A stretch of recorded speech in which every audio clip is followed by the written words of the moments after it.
It's A-level results day. Yesterday. The BBC are doing their usual rounds, and one would expect the usual cheers, mum, thanks, teachers, I've got my grades, I'm going to X university. Instead, one student delivers this. So on that note, I just want to say Free Palestine and the genocide, and the BBC is complicit. All right, we're here to talk about A-level results. All right, thank you for your thoughts. We're here to talk about A-level results today.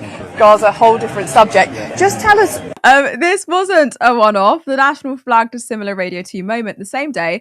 A caller silenced mid-sentence for saying the BBC is complicit in genocide. Let's have a listen. Mary's in Manchester. Hi, Mary. Hi there. I'm just calling. Thank you so much for putting me on. Oh, you're welcome. The BBC and the UK government are complicit in the Palestinian genocide. Oh, okay. Not about wedding speeches at all. Cut that one off there because I have no idea what else they were going to say. The frustration is not new. Watchdogs from the Centre for Media Monitoring to Memo have tracked it.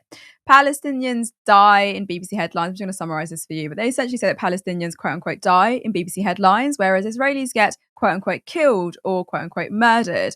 33 times more airtime per Israeli death than per Palestinian one during the 2024 escalation.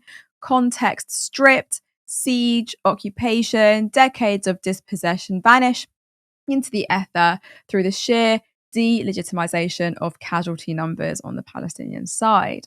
And you can check out that report online. I can link it if you want. And when the powerful get confronted, especially by young, articulate nobody, some may say, the impartial facade cracks. Out come the awkward topic changes, the corporate platitudes, the quiet edits to memory hole dissent. But that's why these clips hit so hard. A teenager didn't just talk about grades. They said, hello, BBC, you're a problem, and we see through your bullshit. Lewis, I kind of just want to get your thoughts on this. I mean, this video is going everywhere, isn't it? What are your reactions to it? Yeah, obviously, people are just going to find whatever way they can as people get more desperate in what's happening right now, not just in Gaza, but in the West Bank as well, particularly, that they're just going to find whatever way that they can just to get a voice out there, because voices are being suppressed. There are, again, I think it's worth saying, there have been some investigations out at the BBC which have been good towards this topic, but overall, it's overwhelmingly bad.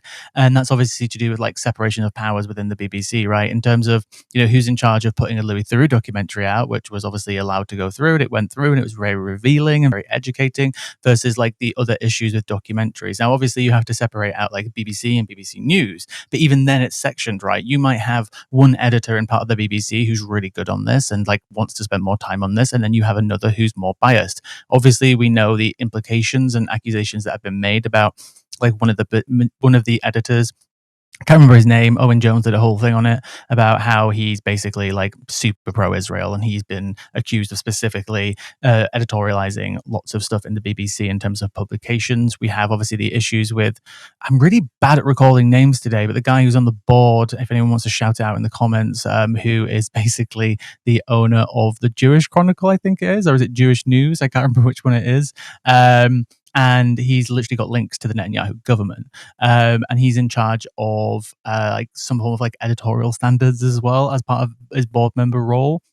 It's ridiculous, right? These things need to be sought out, and these things need to be taken action on, but no one's got the will to do it, right? Lisa Nandy's not going to do anything about it because that's her job as culture secretary, and obviously the BBC is not having the will to do it either.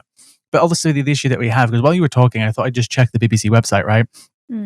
Because before the show I was just catching up on like live updates from lots of different places related to Israel, and in terms of just the bias as well, it's not just the BBC that's the problem in terms of coverage. Today has been an insane day just in the West Bank alone. There've been multiple attacks, like an insane amount in lots of different locations.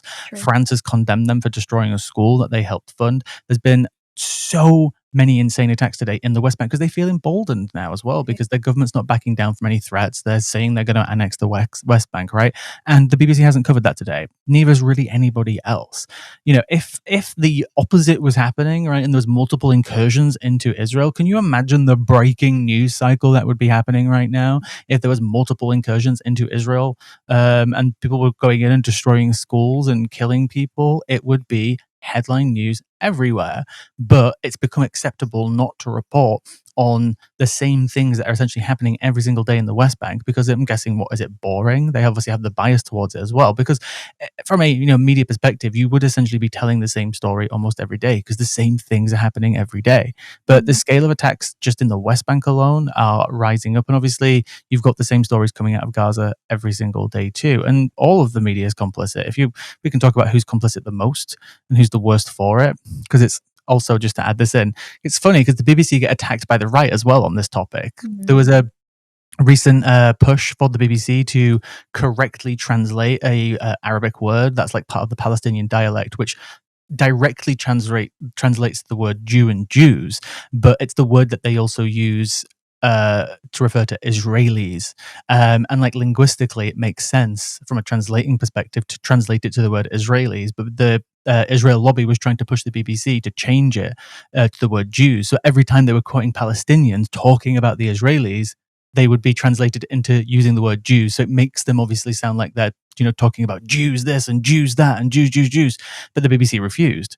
So there are battles to be won and there are battles to be lost. But the BBC is getting it from all sides. But they're definitely more complicit, I think, from a pro-Palestinian perspective than a pro-Israel perspective, because they constantly capitulate to these people. Support independent media. Support social justice that's there on social media. Thank you. Turn left.